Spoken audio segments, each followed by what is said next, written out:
And we are live for another edition of the Steelers Depot live stream here on this Monday, February 6th. Good to be back with you guys. Appreciate you guys being here with myself and Dave Bryan for the next hour until 8 p.m. Eastern Time. As always, answering your questions, any and all, for the next hour. Dave, how you doing? Thanks for being with me here. Yeah, welcome back. Welcome back from Mobile.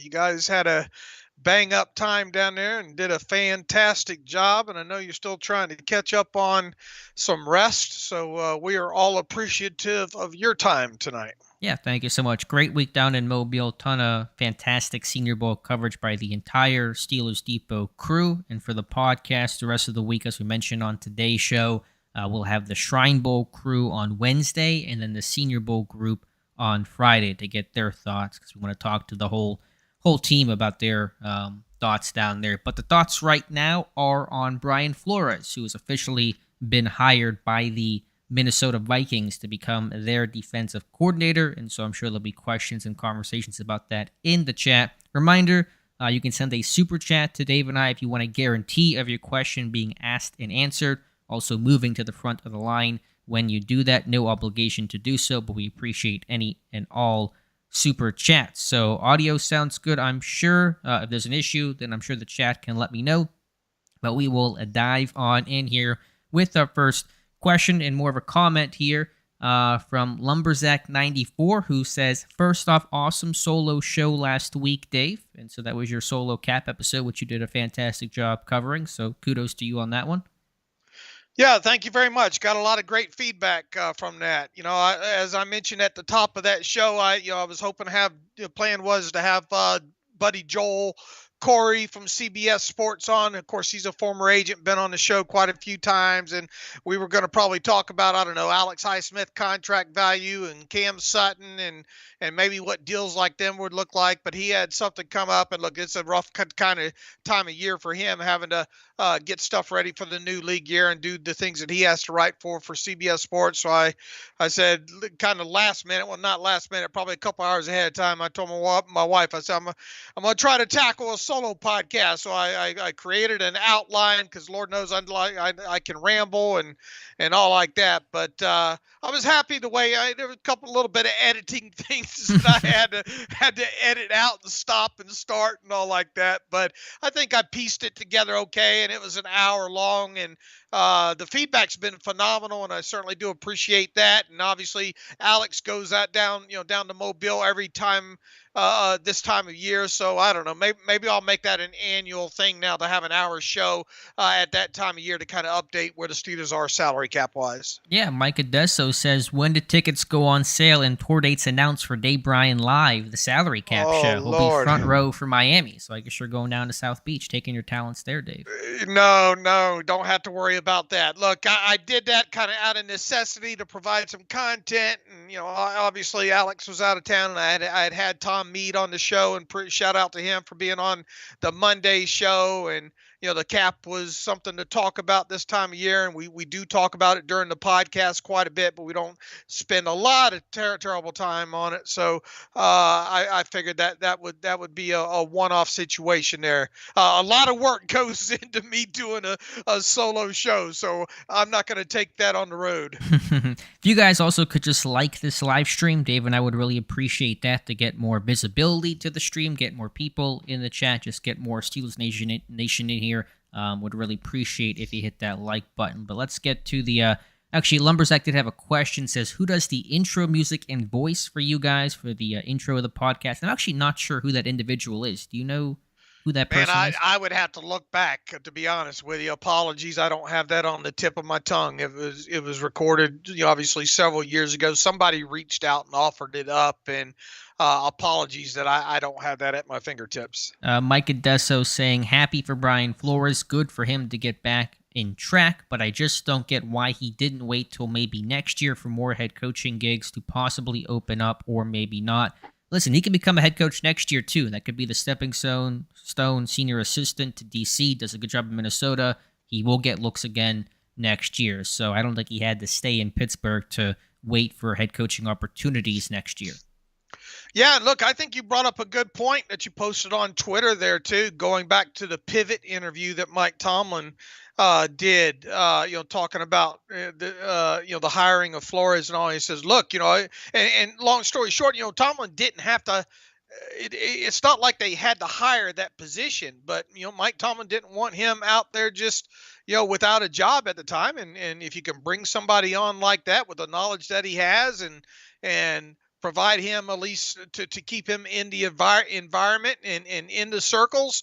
And then, obviously the Steelers defense for the most part had a good season overall, and Flores played a part in that to some degree on top of it there. So I don't think there's probably anybody happier other than Brian Flores' family today than Mike Tomlin. Yeah, it sucks to lose him and all, but off he goes. He got a defensive coordinator job now, and whether it's next year at this time, maybe he gets consideration for a head coaching job, or 2 or 3 years down the line. Why not take this job? Yeah, Pittsburgh was always just a bridge.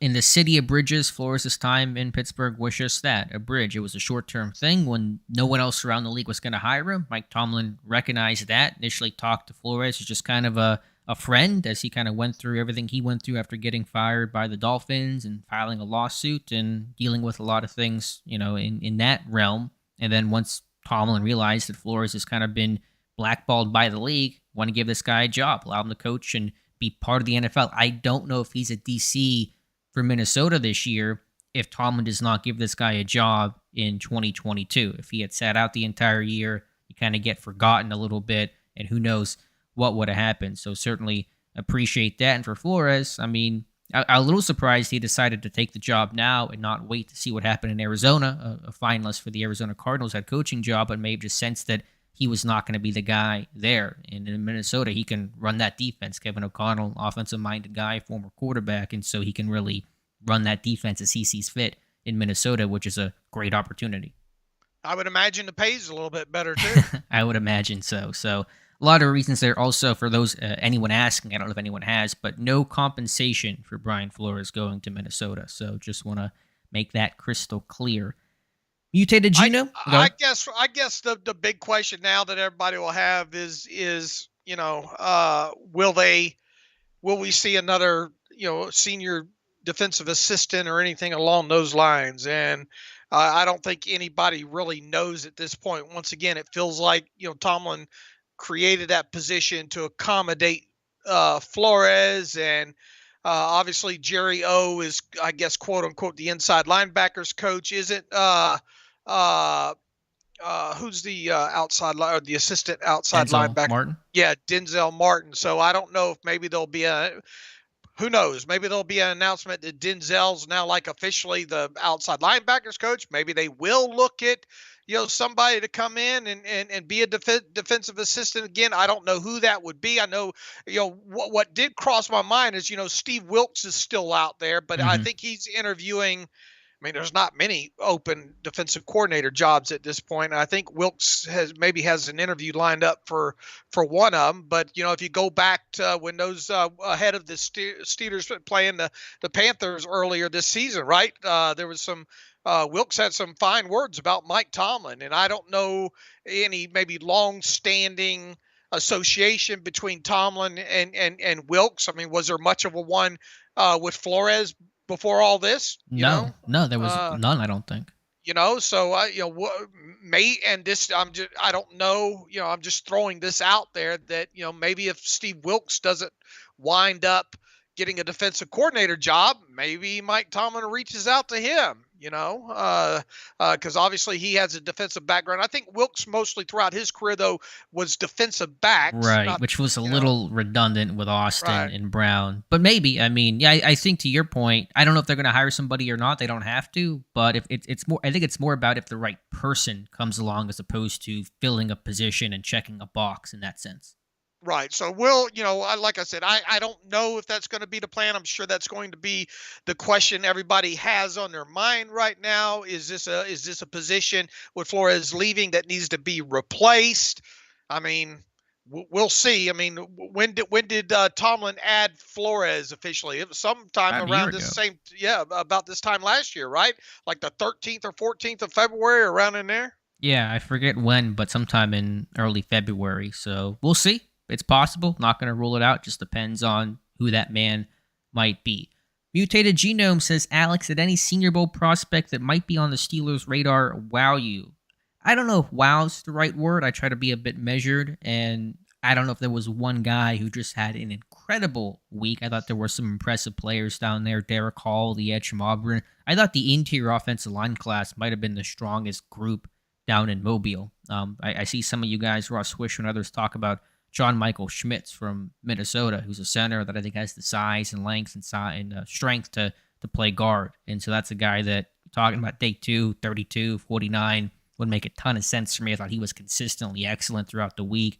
Athleticism, the anchor he has in pass pro, some of those 1v1s against bull rush is tough to stall those things out. He did consistently well and has some nasty and finish to his game. So that's one guy I didn't know a ton about going into the week, and a guy I'm pretty high on leaving Mobile. Did he do much at guard at Minnesota? I'll have to check. He might have done some. I know he was playing center basically. Well, he might have played some guard in Mobile, but he was a center primarily. But I imagine he probably played some guard, and I think he has the size and he's capable of playing guard in the NFL.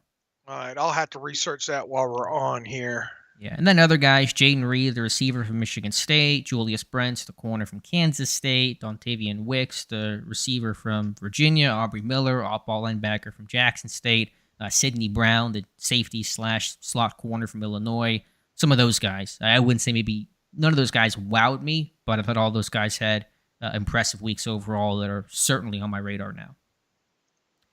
Ross Swisher says, would you cut William, I'm assuming that's William Jackson III, and Miles to save Steelers $20+ million plus another 10 because the cap goes up? Well, the cap number has already been set, just under $225 million. Would I cut William Jackson? Absolutely, this team will. That's a guarantee. Write that in pen. Miles Jack, a bit more interesting, a bit more debatable. Dave and I talked about that on the podcast earlier today. I'm definitely not making a move until I know I can at least re-sign a Robert Spillane and go from there. But Jack's going to be a name to watch prior to March 15th. Yeah, that's going to be a guy. Oh, I just researched this out here on John Michael Schmitz, at least going back to regular season to 2020. All of his snaps were at center. Let me check 2019 real quick here. Yeah, everything he's done at the college level has been at center. Okay, interesting. But I think he has the profile to play guard if you wanted to try him there. About the cap question there, I think the two biggest names. Look, unless William Jackson's willing to cut that contract up and play for the minimum, he's gone. I think that's a given at this point. I think Keller Witherspoon is a guy that you got to really look hard at. There's $4 million to be saved there prior to roster displacement. That's a guy that there's going to be interesting conversations about. Beyond that, the next two on the list where there's the most significant, obviously, savings would be Mitchell Trubisky and Miles Jack at $8 million savings apiece prior to roster displacement.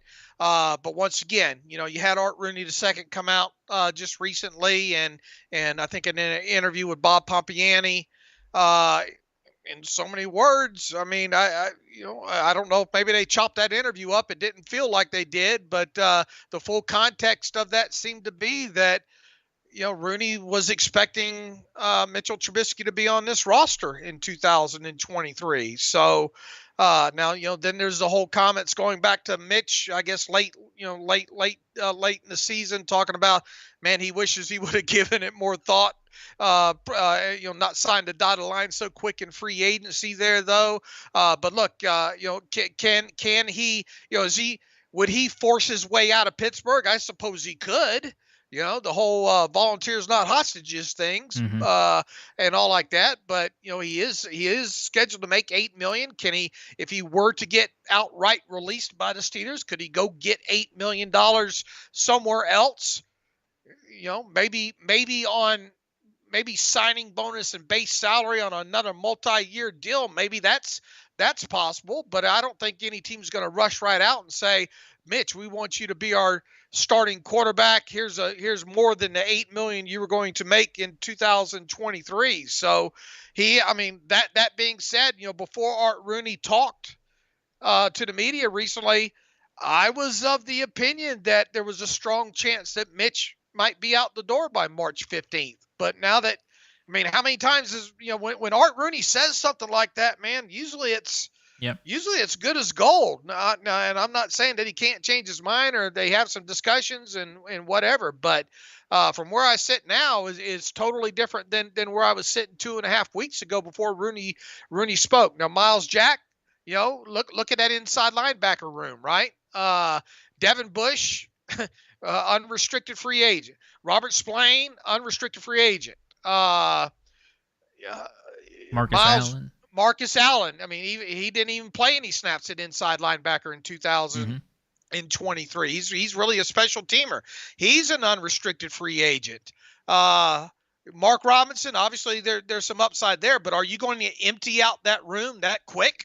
Right before the start of free agency. Even now, there's nothing to say that you can't hold on to Miles Jack into free agency and then on into the draft and then see what happens there and then make a move after the fact there, because none of that money is fully guaranteed for Miles Jack until week 1 of the season. And that's when vested veterans have their base salaries for the year fully guaranteed if they're on the roster. So from where I sit right now, I'll be surprised, Alex, if they cut Miles Jack by March 15th. Yeah, I think it's a well-reasoned argument, and that's where I'm leaning right now, just solely that as you said, you don't want to empty out the inside linebacker room. But what if you were to re-sign Robert Spillane before free agency, and maybe that gives you some comfort to do that, and if you kind of felt like in that tampering period that you had an agreement with somebody, maybe you make those decisions pretty close to each other. So we'll see. If they're not going to cut Trubisky, if Rooney's kind of being earnest there and honest, and that ends up being true, then if you want to clear cap space, Miles Jack is the next best place to go to besides William Jackson. Right. So we shall see. It's certainly one of the biggest things I'll be watching for. Let's see. Next question comes from a fellow Alex who says, could you see the Steelers drafting a center and moving Cole over to guard, or do you think the Steelers prefer Cole at center? Yeah, he's played both. He was playing guard in Minnesota last year. I like him at center. I thought he had a good year there. I thought he was kind of that good anchor point, communication, just handled things well, handled the chaos of that new offensive line, do coaching well. So could they do it if you found the next elite center, the next Creed Humphrey in the NFL? Sure, you could do it. But I think after having that continuity, keeping guys in place, they don't want to play a lot of musical chairs if they can avoid it. I echo everything you said. Plus two, Kenny and Mason sure seem to be on best BFFs at this point right now. I think Kenny even took them to the Pitt game a couple weeks ago, whatnot. But look, friends aside, friends don't decide who stays and goes. And then the other question there, going back to even before, back to when the Steelers signed Mason Cole, his center tape was far better, I think, than his guard tape. So ideally, unless somebody just knocks your socks off that you can't live without at the top of the draft here, I think that Cole, I would much rather see them go the guard route in the draft. Mm-hmm. Now, obviously, if the Minnesota kid, if you think you can convert him, and in other words, maybe be the center in waiting, but in the meantime, let's see what you can do at guard. Sure, that could potentially be an option, but I think a lot would have to. In other words, the guy that if they drafted a true center would have to really knock their socks off, I think, at this point to be the week 1 starter ahead of Mason Cole. Yeah, I think so as well. Don't want to guarantee anything. You just see what you end up with as you exit the draft, exit free agency. But I think Cole at center is going to be my firm expectation next year.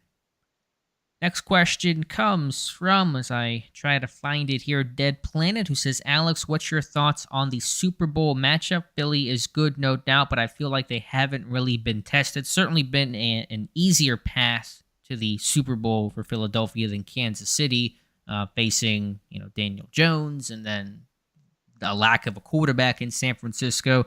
I don't know. I haven't given it a lot of thought, to be honest. I think, the Eagles were my NFC Super Bowl representative pick this year, so I'm feeling good about that. And can their ground game and rushing attack help keep Mahomes off the field, help keep that score down a little bit? That's possible. So, the Eagles, to me, best offensive line, best pass rush in football. I'm leaning Philadelphia, but we'll wait until Friday to make our final picks.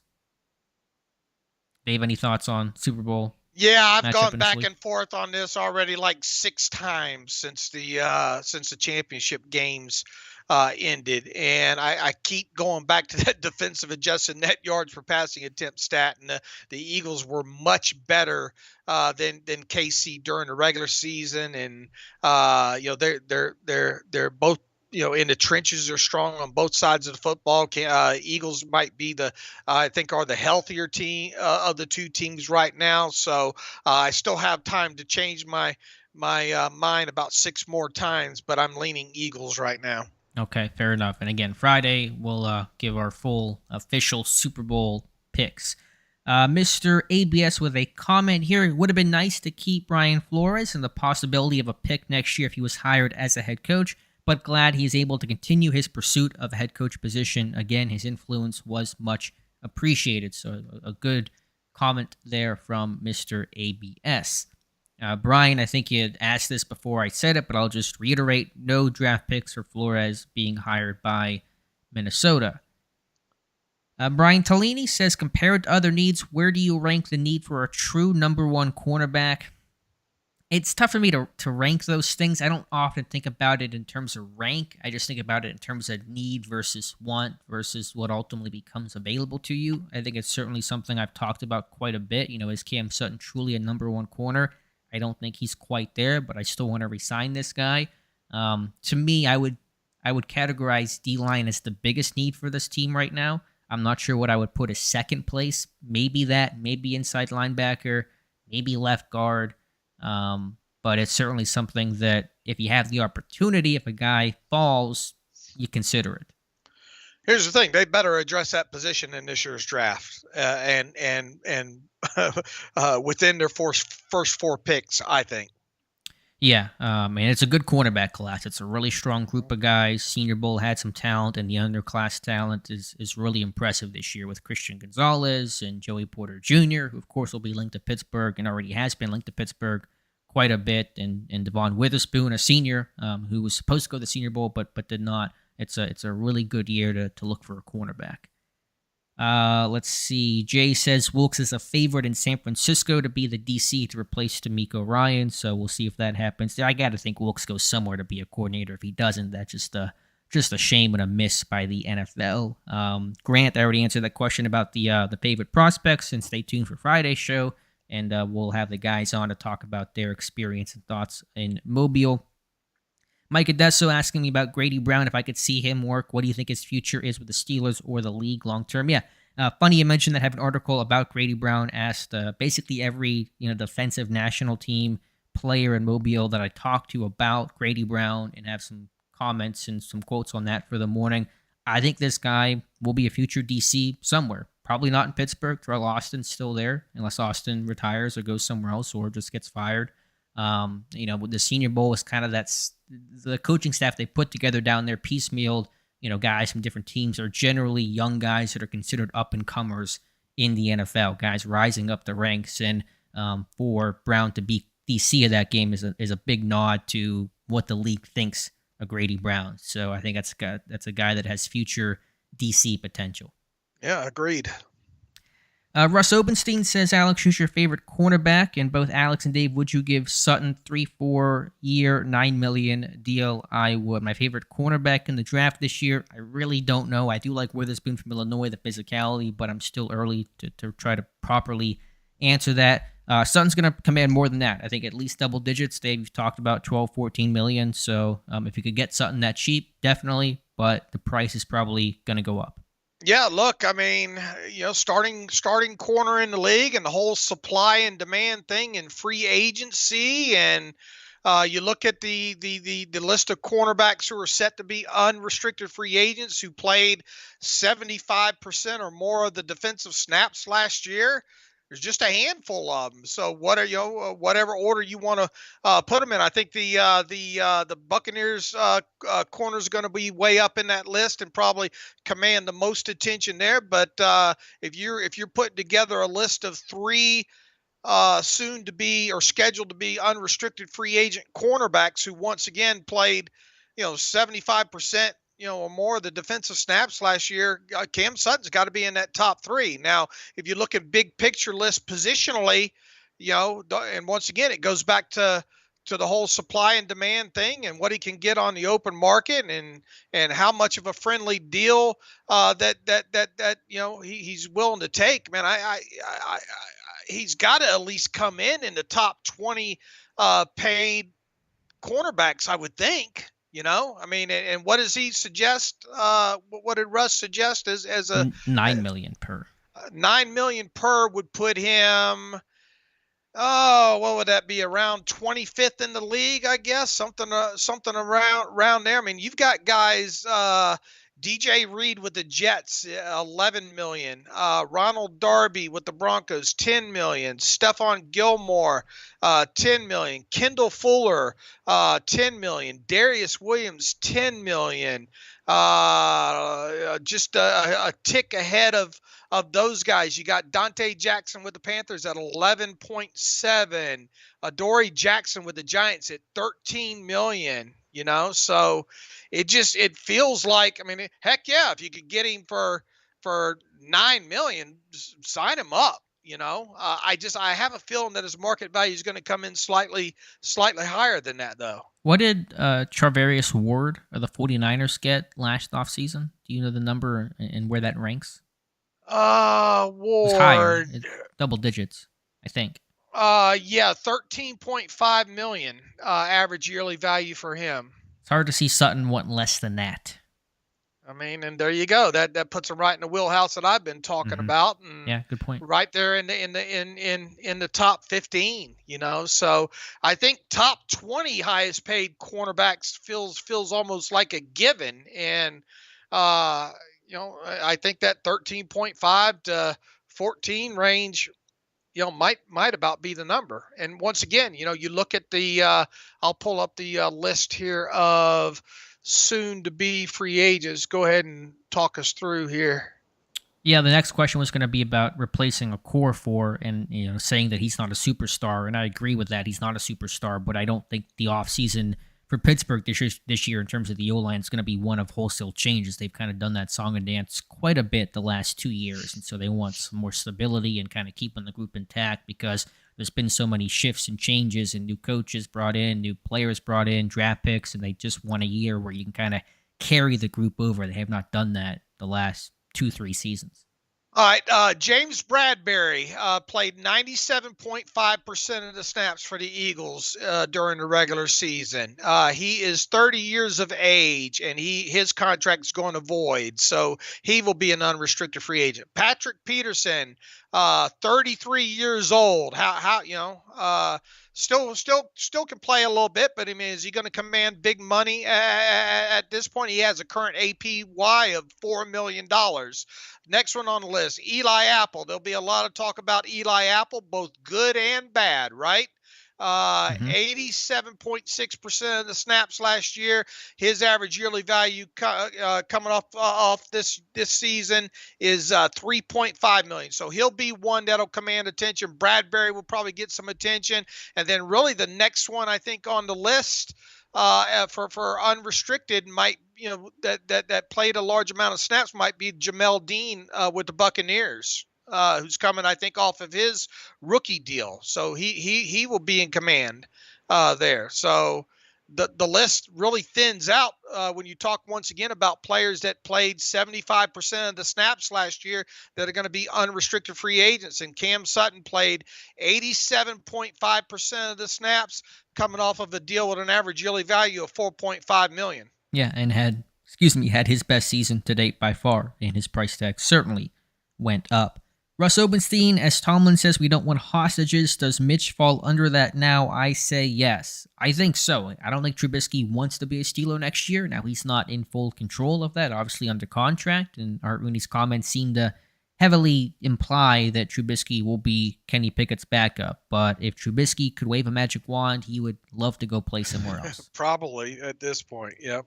You guys, just a reminder to like the stream. Would really appreciate that. And you can send us super chats if you would like as well. Question here from Jay Wills. Why is Rooney's season-ending interview never shown in its entirety? Only pieces of it tweeted by the media. There was, I think, the full audio file released by 93.7 The Fan. Yeah. And the interview that Bob Pompiani did. You have to kind of hunt for it, but that was posted in full. I think it was on KDKA. So you kind of have to hunt for these things, but they are out there, Jay. And you can find those, I think, if you go back through the links that we've attributed to whenever he wrote those comments up. Let's see. Next question comes from Brian Jonker. Does William Jackson III have anything left to him? Could he sign a new, much lower contract, or is he retiring due to health? I don't think he's retiring. I'm not aware of that, but I'm not interested in pursuing what William Jackson might have left. I'm just ready to just move on. Look, the only way is if he rips that thing up and says, "Look, I'll take the minimum. I want to try it one more year, rebuild my market value. I want to go to camp and participate and all like that." That's the only way I keep him around. Yeah, 100% there.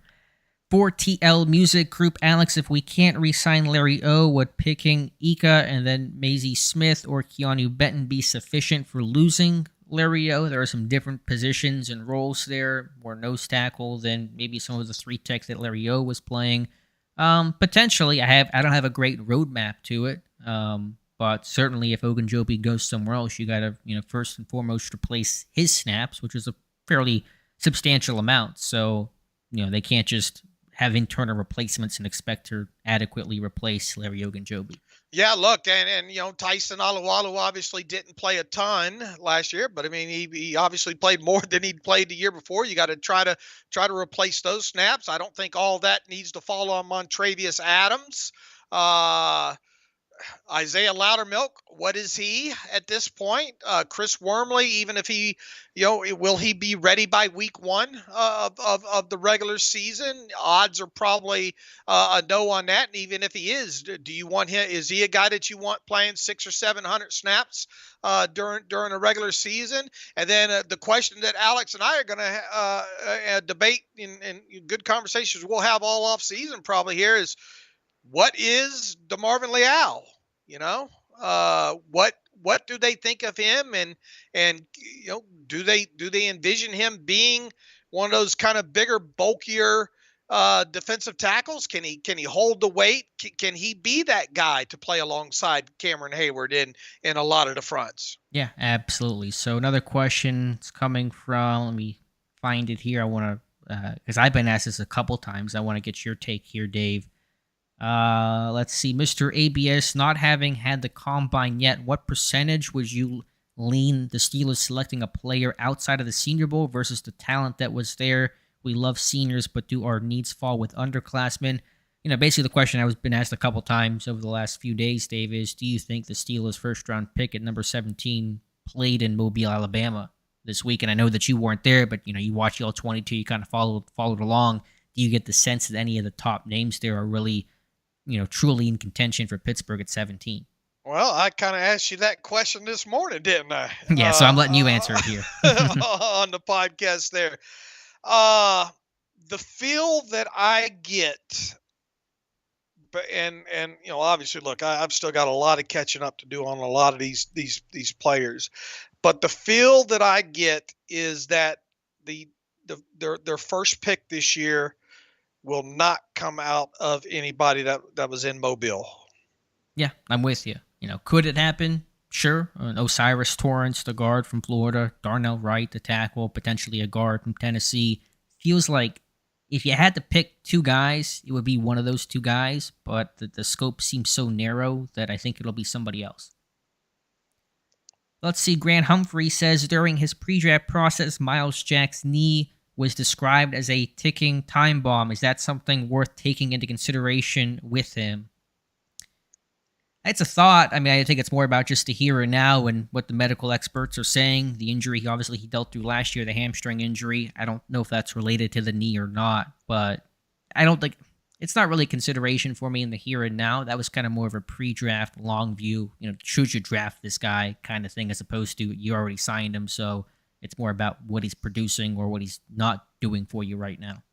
Yeah, I mean, is he worth the $8 million is the golden question that they have to answer. And is he going to be in the plans to at least, be your starter for, you would hope, a good portion of your season? Obviously, depending on what you do in the draft and all can impact that. But that's the question they're going to have to answer at this point. It's an $8 million question. And once again, you can carry him through March 15th and then decide later on in the offseason. Now, generally, guys with those bigger price tags, once they make it past March 15th, usually they stick. Now you got, different regime in there, obviously now, and in Khan and Weidel and those kind of things there. But, I think we will have a lot more answers to some of these questions on March 15th. Right. Now, as Ross Wisher says, you got to get more splash plays from this group. We've talked about that. I think we had the graphic. Absolutely, you do. No splash there. I think Tyler Wise had the graphic, no splash zone for the Pittsburgh Steelers softball linebackers, and that is certainly an issue. No question about that. Let's see. I think Russ said, I just saw a comment from Russ. Rumors of Gruden coming aboard. I say no way. Those aren't rumors. That's just terrible speculation, just made up garbage just to sell clicks. So pay no mind there, Russ. Let's see. Next question comes from, if I can find one here. Mike Adesso saying, is there a season wrap-up show article coming in the next few months? Would love to know final thoughts on how the assistant coaches did. Probably nothing like that. And in some regards, judging assistant coaches can be tough to do. We talked about it some, talked about Brian Flores, but probably won't dedicate an article towards the assistant coaches because their work is so much done behind closed doors. We've written over the year about Alfredo Roberts and Eddie Faulkner. We kind of touch on those guys. We'll talk about Grady Brown in the morning. So that just kind of naturally becomes the rhythm of the season as opposed to one dedicated article. And then, almost daily, Matthew Marks, he's been running the exit interviews, kind of breakdowns of the players, right. But I don't think we've ever done, because look, we don't know to what degree the coach is coached overall. We see some things, personnel grouping. I mean, you on Twitter today got into a discussion with somebody about, what kind of impact that you were able to feel that Flores had, those kind of stuff. But, it's not something that you can tangibly, like the all 22 and touch and feel and diagnose that way. Yeah, the exception, I think, was Pat Meyer because we had the coaching clinics, and so we kind of really knew what his philosophy was. And obviously, he's the offensive line coach, so what the offensive line does is based off his teachings. It isn't more of a combination of what the receivers coach does and that kind of stuff. And so that you had a clearer picture of, but some of the other guys can be trickier to judge. Jason Williams, my guys, I hear people say draft an offensive tackle and switch them to guard and vice versa. If that is the case, what you still take that player in round 1 or 2? I hope I'm asking this right. I'm not actually quite sure what you're saying, Jason. I think he's meaning if there's a true player that predominantly played one position, say tackle in college, okay, and maybe he's projected to kick inside at the next level. I'm assuming that if you would be okay with that kind of being your first round draft pick. Yeah, potentially. I don't like to just kick those guys inside nonchalantly and not expect there to be a transition period to it, but it happens, especially to those stubbier type tackles. Skoronski and Northwestern is going to be one of those, potential likely candidates. You don't usually see the guard to tackle too often. Usually it's the tackle to guard. So, yeah, potentially if the prospect's right. but it doesn't feel like something. It would have to be a unique player, and they would really have to. I mean, look, they what they tried to do, and it was a couple of rounds later. Obviously, look what they tried to do with Kendrick Green. You better have a damn good reason, and your projections.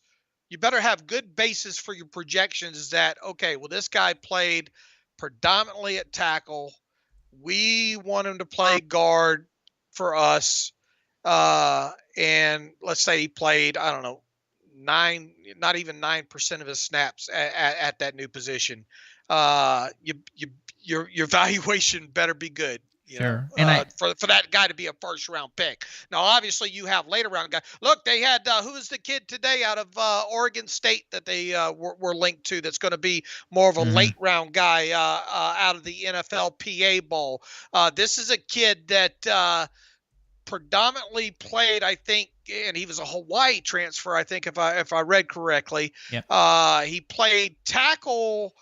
Right tackle, I think, at Hawaii, and then over at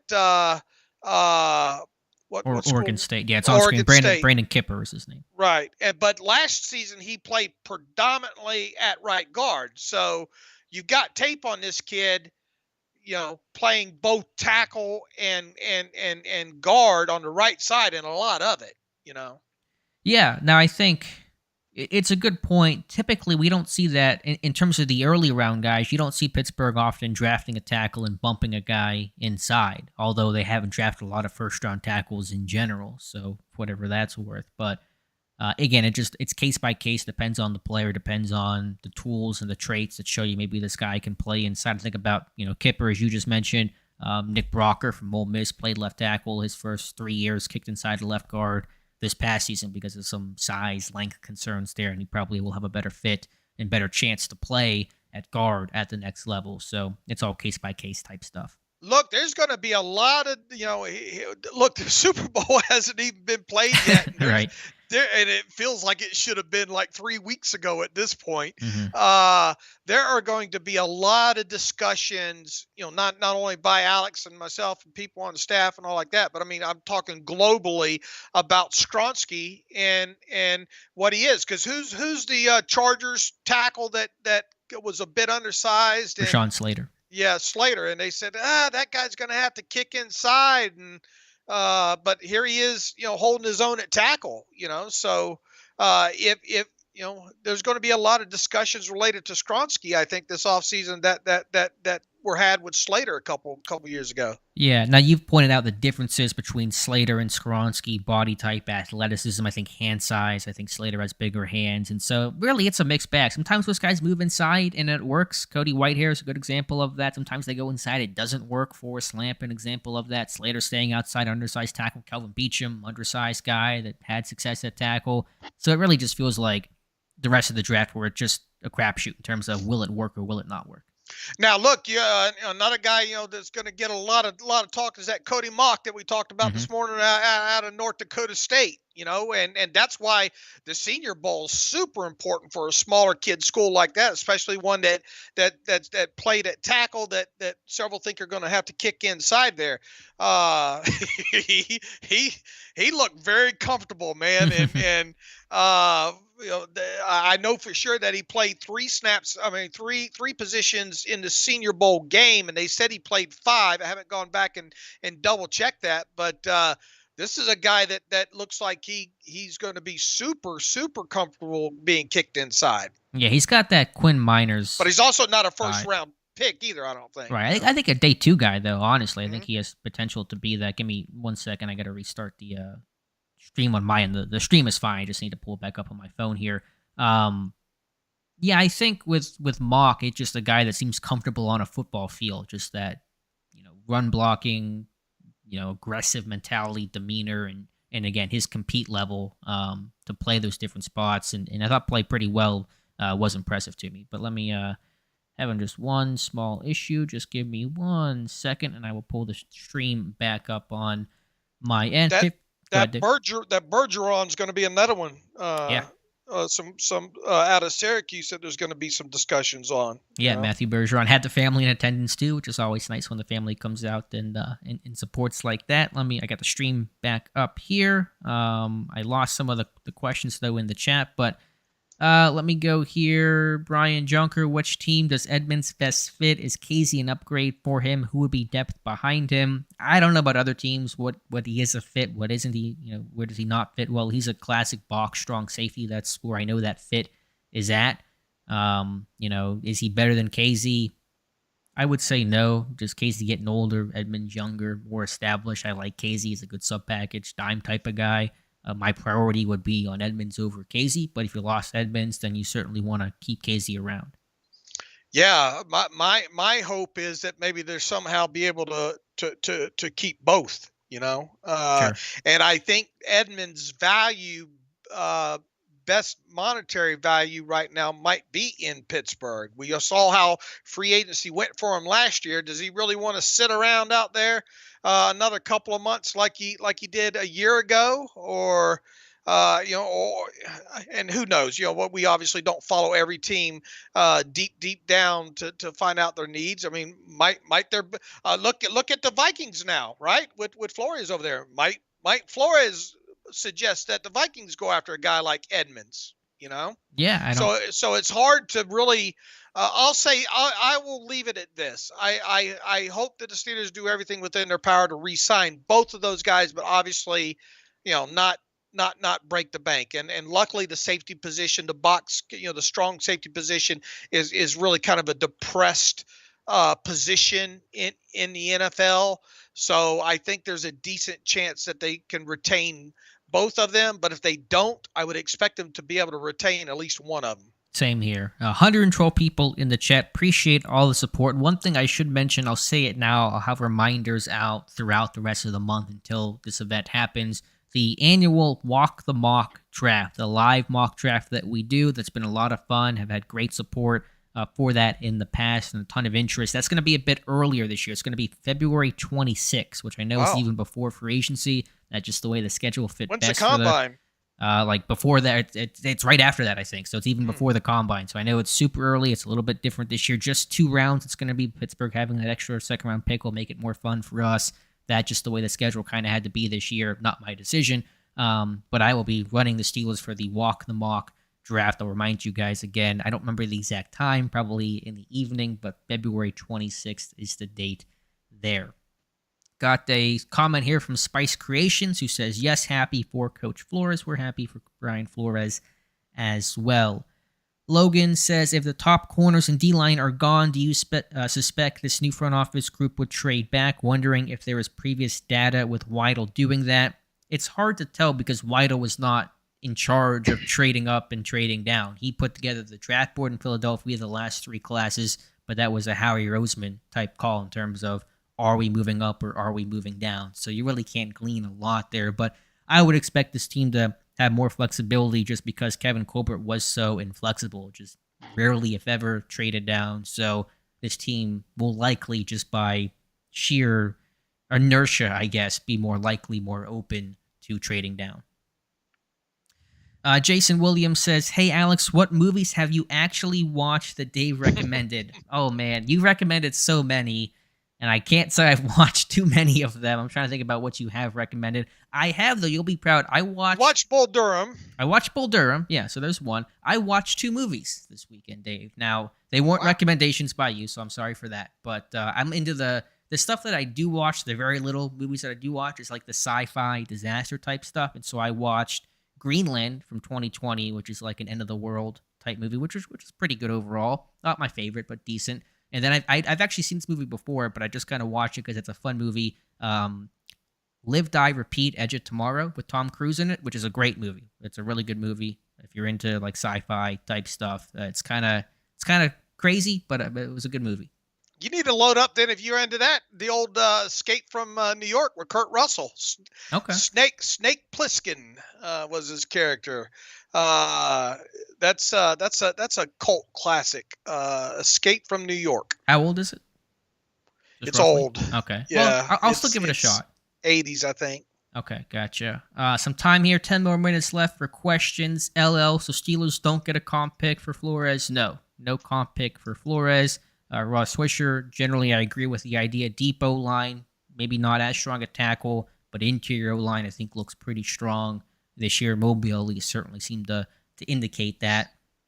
Let's see, Russ Obenstein. 1981, Escape from New York, American science fiction action film, co-written, co-scored, and directed by John Carpenter.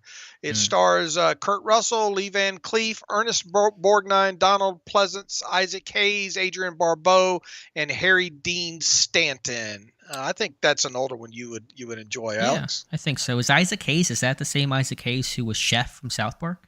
It sounds like I believe so. Okay, well, there's one person I know from that cast at least, so there you go. I might actually legitimately may check that one out, so I'll let you know if I do. Russ Obenstein says, I think the first pick will be cornerback. We'll see. It's a good cornerback class, and so talent-wise, there certainly could be some options there for the Steelers.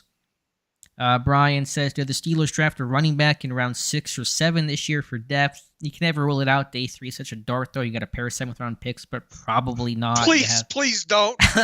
What? You like the 6th, 7th-round pick? That's the fungible type. Look, yeah, but just now you got two young kids over there, Najee and Jalen Warren. Bring in another round of 4 or 5 undrafted and get you a guy out of there that can play, that can work in a pinch and mainly can contribute on special teams. And this obviously assumes that they don't re-sign Benny Snell football. Right. Yeah, I mean, I don't think they will. I don't really support the idea, but I thought you would be open to that. That 6th, 7th-round flyer seems to be your type. Well, not this year. Give me not with what they got right now. Okay. Man, spend that on another offensive lineman or edge or double dip at corner or something like that. Don't be surprised if this team double dips or has a late round pass rusher. That's an Andy Weidel thing. Those draft classes in Philadelphia, his stops have always had that late round dart throw pass rusher. Teron Jackson. Who was the guy last year? Kyron Johnson from Kansas. Another Kansas guy, Lonnie Phelps, I think could be interesting in the late rounds for the Steelers this year. Me and edge rushers. Yep. That would not hurt my feelings. Russ Obenstein, I think Alfredo is the best tight end coach in the NFL. I wish I had a rankings, but I think Alfredo has done a very good job and works those guys hard, but it's a little gentler and softer than what James Daniel used to be. It's kind of like John Mitchell to Carl Dunbar. I think it's very similar when you go from Coach Daniel to Alfredo Roberts. Let's see. Love the tight end Meyer from Notre Dame, says Russ. Is that a dark horse? I asked you that a couple of weeks ago. I mean, I know it's not technically an immediate need, but if that tight end gets pushed down the board and that's positionally, I mean, because he's going to be ranked, more than likely as the top tight end in the class, right? And that's a guy that you could definitely have on the end of the line of scrimmage. We'll see, obviously, what happens with Zach Gentry during the offseason and all like that. But is that? I know people be screaming, well, no, don't draft a tight end. But is that a potential, sleeper that needs to be considered as being the guy? I mean, Zach Gentry would have to be let go. They would have to lose Zach Gentry, right? Not that Gentry's this amazing player, but it's hard to re-sign Gentry and then go draft a tight end in the first round. I don't know. You obviously will know that by draft day. No, I understand. Yeah, it just makes it a bit harder to answer right now. I'm not going to rule anything out here on February 6th, but I just can't see a tight end being the top pick. Unless I'm just throwing it out there. I understand. I'm not advocating. I'm just wondering. It is good to expand the horizons on names, and we're talking about value and talent, and there would be value in having, if you become that real run-heavy committed offense, multiple tight ends, 12 personnel type system like Cleveland, like Baltimore, that makes sense. So, I mean, I get what your position is or what your thought is. Randy Wagner, what kind of work does guys like Matt Canada do at this time of year? Do they try to polish their specialty? Are we in for a repeat of the jet sweeps? Probably going to see a lot of jet sweeps next year, Randy. What do they do? It's a variety of things. It's watching tape on future free agents. It's getting ready for the draft. It's self-scouting, going over your own team and what you could do better, and evaluating your own roster to help build the offseason plans. So it's all those type of things as they kind of get ready here for the full swing of the offseason. You forgot to mention work on hot routes. Oh God, yeah, we should mention. I know we talked about that on the podcast, but let's have some hot routes next year, Matt. Let's see. What else do we have here? J-Dub, Alex Darnell Wright was supposedly asked by the Steelers if he could kick inside to guard. What are your thoughts? I think they should use him at right tackle, and if he beats core 4, they cut him to save $10 million. Well, that wouldn't happen until late camp, and so what you're saving money, but what for, I guess. They're also, core 4s do a roster bonus on March 20th. How much is that? Do you know? $4 million, I think. Okay, well, you're not going to cut a core 4 after that. Could they draft right? There's so many variables there. Obviously right tackle of Tennessee, mountain of a man. Could he kick inside? Some of the foot speed type stuff is a concern out there on the edge. That's all so many questions away, but we'll just have to see if when we come to that point. Any other questions left? I feel like the chat didn't refresh for me. Let me try to refresh the chat. There we go. It didn't do that today for some reason. So let me scroll back up and try to find some of these in the last 5 minutes. Grant saying, I'm really warming up to the idea of drafting John Michael Schmitz from Minnesota. Cole was fine last year, but I think you can easily upgrade over him. I think you could also move Michael Schmitz to guard. Now, is he plug and play because he's got to learn the position? As Dave checked out, he's never really played guard before, but I think he has the size to do it. I think he could be up to the task. Possibly, yeah. Ross Swisher, off topic, but football related. What happened to that indoor football team that fired a guy for wanting pizza? Not indoor football. That's the Maulers, the USFL Pittsburgh Maulers, who are going to play their football in Canton, Ohio this year. So they're slowly getting closer to Pittsburgh. I guess by 2027, they actually might play in the city. The running back was Devon Smith. I don't know what happened to him. Kirby Wilson was fired. Ray Horton, former Steelers DB coach, is taken over as the head coach for the Maulers, but the Maulers will be back in April. So there's your answer. 2008 draft, what would the Steelers have looked like had they picked Chris Johnson, who was selected the very next pick behind Mendenhall? Was Johnson really the next pick after Rashard Mendenhall? I had to go back and look. That sounds right. I hadn't thought about that, but would have been different, that's for sure. That speed was legit. What year was that? Randy says 08, which sounds right. Right. So the 2008 draft, Mendenhall, the team's pick out of Illinois, broke a shoulder when Ray Lewis broke his shoulder in his rookie season. And so, obviously, the career wasn't terrible, but... Yeah. Johnson went 24th overall. Mendenhall went 23rd overall that year. And there was even, remember back, there was talk that the Cowboys might take, and the Cowboys, they had a string of running backs go right there, right in a row. Felix Jones to the Cowboys at 22, Mendenhall to the Steelers at 23, and then Chris Johnson at 24 to the Titans. You know what would have happened had they drafted Chris? I would have lost if I had the same mindset now that I had now back then to watch 3 running backs go right there in a row. I've been out of my ever-loving mind, wouldn't I? The best thing about had the team drafted Chris Johnson was we wouldn't have to do the every 3-year saga of Rashard Mendenhall getting into Twitter fights about fumbling in the Super Bowl. And for that alone, I would have preferred Chris Johnson, much less the actual player and talent that Chris Johnson was. But good thought, good kind of the stat of the weird there, Randy. Yeah, today the anniversary of that Packers Super Bowl. I was trying to forget about it, and now you've reminded the whole chat of it. Okay. But I think it was, which was a very upsetting day. I mean, it was a close game. I think people forget it was a close game. Pittsburgh got back into that game, just couldn't finish it. Yeah, and I was thinking today, I almost posted a clip on it on Twitter earlier today. Pouncey hurt his ankle in that in the championship game, right, against the Jets, and how different would that game would have been had Doug Legursky not had to start at center for that game. Yeah, Doug Legursky. They've had some guys start some Super Bowls. Mike Adesso, I know you called the Steelers drafting Chris Oladokun before the draft. Did you also predict he could be winning a Super Bowl ring this season? He gets one being on the Chiefs practice squad, right? He would, and I did not predict that. It has been a heck of a year for Chris Oladokun. Mm-hmm. Has anyone heard from or about Tuitt after his retirement? I hope he's doing well. I have not. I would love if Cam Hayward was asked about that one time. Not in a invasive way. Just, hey, how's Tua doing? Have you still talked to him? But I hope and trust that everything's going well with Stephon Tuitt. Is AB officially loony? Yeah, we crossed officially loony a long time ago there, Pittsburgh Toddy 86.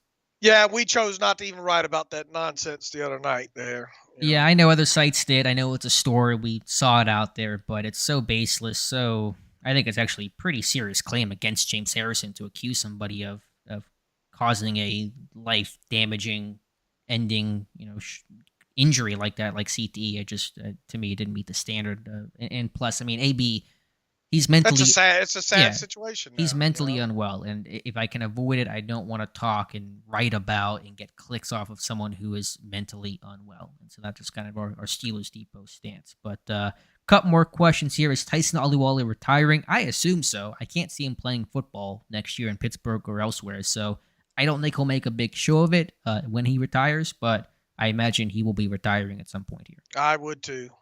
Any other questions left? Later round receivers, Jaden Reed, Puka, that's from BYU. Yeah, we'll have to cover some of those guys. Reed had a nice week, and Puka had a good first day and then got hurt, so that was unfortunate for him. Ross Swisher saying Blade Runner to go watch that. I know it's popular. Maybe I will. Josh says, are we getting an 80 for Brady review, Alex? Is that even being shown in Pittsburgh? That has to be the worst market to show that movie in. Have you seen you've seen the clips for that, right? Unfortunately, yeah, I've seen the clips of it. Yeah. I can't imagine there's a single soul in Pittsburgh going to watch 80 for Brady, which just seems like a terrible movie. And then you had Tom Brady with the interesting photo this morning, which is weird. Any other questions here? Let's see. Do I think the team will draft a safety this year? I think it's possible. Yeah, I mean, we'll see what happens with Edmonds and Casey. If they lose one of those guys, probably. Maybe a versatile type guy. Would you draft Moody, the kicker from Michigan? Not saying for the Steelers, just saying, is he worth the draft pick? No, I'm not drafting a kicker when I got Chris Boswell. I'm not worried about Bos. No, I'm not. Let's see, anything left here? We are in position for a top-tier draft, 2023, 3 picks in the first 50. Yeah, it'll be a good opportunity for this team. What else do we have here? That looks like just about it. Missed my Darnell Washington question after the Aluwale retirement one. Let me see if I can scroll back up and see that. Is he going to get the Big Al treatment? Yeah, he's uber talented at his size for a tight end, but I wonder if his potential as a blocker would intrigue a team. Boy, he's a load. He is a load, man. Ooh. But you can't spend like a second-round pick on that guy, move him to tackle, and hope it all works out. Oh, no. Was that the question? Yeah, he's saying basically, can you get the Big Al treatment of making him a tackle? Oh, no, I don't think so. If you're drafting him to play tight end. Yeah, you do those conversions with the late-round guys, like Villanueva, undrafted guy, practice squad guy, Brian Mahalik, another, Larry Brown, which he was established, but that was 70s, different era. So wouldn't happen with Washington unless he was not working well as a tight end. He was just trying to salvage his career. So that's going to probably wrap things up. Last question, last three. Excuse me, I'll go last three here. Quality Cola says, like any of the top tight ends, yeah, Michael Mayer is a good prospect. I don't think he's a top guy, but Payne Durham, I thought had a really good week at the Senior Bowl. There's is it Kennard from Utah? Kincaid Kennard, supposed to go to Mobile. Didn't happen at the last second. That might be the top guy in this class. Washington, I do like. So it's a strong tight end. Wile's a guy that's going to get drafted too, I think, out of Cincinnati. What's his best trait? I know he was down there. I didn't really watch him. Just a little bit in the game the other day. I mean, it's a guy that can, I think, handle a little bit of blocking on the edge there. Okay, nice. So it's a good tight end class overall. Jackson Smith and Jigba at 32 because of injury last year. I doubt he makes it to 49 slot guy. Yeah, I could see that. I could see Njigba for Pittsburgh in the slot. Boy, it wasn't last year, but wasn't it the year before? That guy was really productive, wasn't it? Did he have an injury this past year? Yeah, I think that Rob's referring, to that. So yeah, I think he was super productive 2 years ago. In that great Ohio State with Marvin Harrison Jr. and Jigba, etc. Connor Hayward was quite a pick in 2022. He seems to love Pittsburgh. Was that pick a surprise for you guys? Not at all. It's hard to be surprised when it's Cam's brother. So, no. His play, I thought he played well, better than I thought he would. But the pick itself, not a surprise. I thought he really he really represented himself a lot better than I thought he would. I mean, he's not a guy that you're going to attach to the end of the line of scrimmage all the time, but by the end of the year, on some of those split zone blocks and all, he was able to cut and get that done. And soft hands, got a nice catch radius on him, and he's a guy that you could do a couple things with, and he'll probably expand his role a little bit here in 2023. Absolutely. Let's see. Mr. ABS saying Luke Musgrave did well as a tight end too. Yeah, he could be one of the top tight ends off the board. Had an MCL injury, only played 2 games this year, but healthy and had a good Senior Bowl week and showed off some speed. So that was good. That's going to probably wrap things up. We're already over on time a little bit, but appreciate you guys being here. A great turnout, great crowd on hand here tonight. We'll be back in 2 weeks. Be sure to enjoy the Super Bowl. And as always, Dave, thank you for being here with us. Thank you for spending your time with us, Alex, and same to everybody who attended tonight. Peace and love. There will be an archive recap version of this on the site in just a little bit, so appreciate you guys watching. Be sure to like and subscribe to the channel. Would really appreciate that. We'll have more videos for you guys in the near future, and we'll talk to you soon.